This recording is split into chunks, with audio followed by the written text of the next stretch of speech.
Roman সাম্রাজ্যের কথা উঠলেই ভেসে ওঠে বিশাল রাজপথ, সুউচ্চ প্রাসাদ আর দিগন্তজোড়া স্টেডিয়াম। কিন্তু এই চাকচিক্যের আড়ালে লুকিয়ে আছে এক ভয়ঙ্কর বাস্তবতা। কারণ রোমান সাম্রাজ্যের যত সব স্থাপনা নির্মাণ হয়েছে তা কিন্তু কোনো বেতন পাওয়া শ্রমিক তৈরি করেনি। তৈরি হয়েছিল লাখ লাখ দাসের হাড় ভাঙা খাটনি, ঘাম আর রক্তের দামে। দিনের পর দিন তারা কাজ করত, কিন্তু ক্লান্তি বা কষ্টের কোনো মূল্য ছিল না।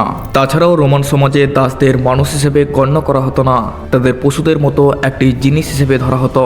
কারণ হাটে বাজারে গরু ছাগলের মতো দাসদেরও দাঁড় করানো হতো। কে কতটা শক্তিশালী, কতটা কাজ করতে পারবে সেই হিসাবেই তাদের দাম ঠিক হতো। মালিকের ইচ্ছাই ছিল তাদের জীবন, আর কোনো অধিকার ছিল না। তবে দাসত্ব শুধু ভারী শ্রমেই সীমাবদ্ধ ছিল না। খনিতে, কৃষি জমিতে, ধনী পরিবারের ঘরে, এমনকি বিনোদনের জন্য দাস ব্যবহার করা হতো। অনেককে গ্ল্যাডিয়েটর বানিয়ে অঙ্গনে নামানো হতো। সেখানে মানুষের আনন্দের জন্য তারা একে অপরের সঙ্গে লড়ত, আর অনেক সময় সেখানেই প্রাণ হারিয়ে দিত।